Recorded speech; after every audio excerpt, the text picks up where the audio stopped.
Google Workspace isn't a bad product. For cold email infrastructure, it's the wrong product. And the reason isn't deliverability, it's arithmetic. We've provisioned inbox fleets both ways, and Workspace's per seat pricing quietly turns every Sunday inbox into a $7 a month employee. Past a certain fleet size, the model just breaks, and that break-even point sits lower than most people assume. Here's the math. Google Workspace Business Starter runs $7 per user per month on annual billing and roughly 20% more if you pay month to month.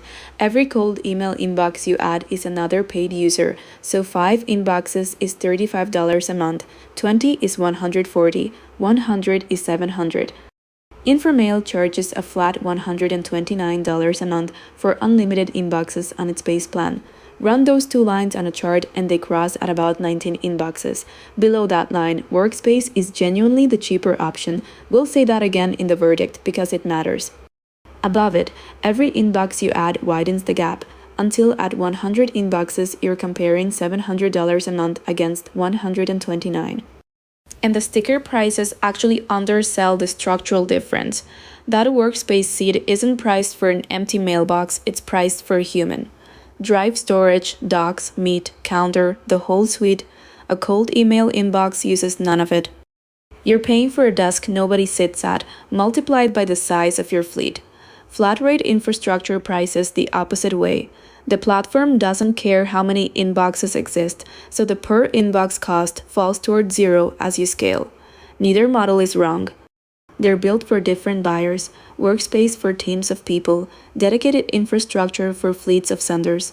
The expensive mistake is buying one when your workload is the other. Cost is only the loudest difference.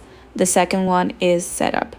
On Workspace, SPF and DKIM are manual steps in the admin console, and DMARC isn't configured for you at all. You're publishing that record yourself, and getting alignment wrong there is one of the most common self-inflicted deliverability wounds we see in audits.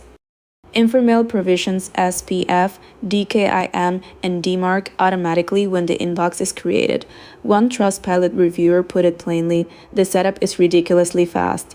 SPF, DKIM, DMARC, forwarding, all handled in literally seconds. At 2 domains, manual DNS is a chore you do once.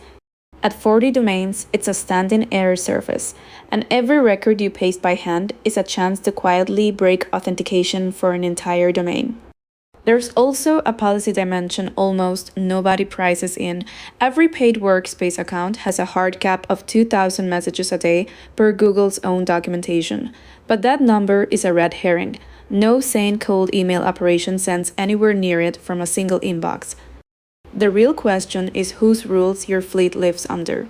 Sent from Workspace, and your infrastructure sits inside the same ecosystem that enforces Gmail's bulk sender requirements. Authentication on everything, one-click unsubscribe, and spam complaints held below a 0.1% target with 0.3 as the hard ceiling. Inframail runs on Microsoft-backed infrastructure, which puts your sending under a different regime than the ecosystem you're mostly delivering into. Let's be precise about what that buys you. Separation, not immunity. Microsoft scores senders just as aggressively as Google does.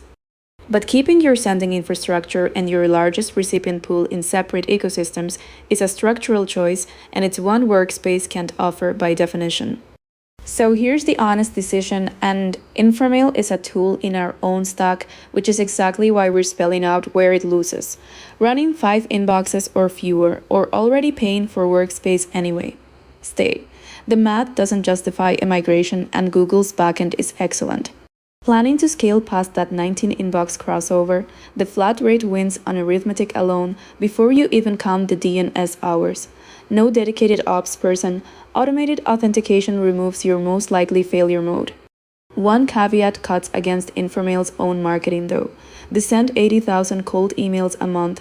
Framing on its pricing page is a capacity claim, not a strategy. Save per inbox volume is set by warm-up and reputation, not by your plan tier, and no infrastructure vendor changes that. And either way, none of this ever runs on your main company domain. That rule doesn't move with the provider. Where this sits in the stack we run, Inframail is the inbox layer, domains, authentication, and mailboxes provisioned flat rate, so fleet size stops being a budgeting question. Instantly sits on top for sequencing and warm-up, keeping per inbox volume where current benchmarks say it should be.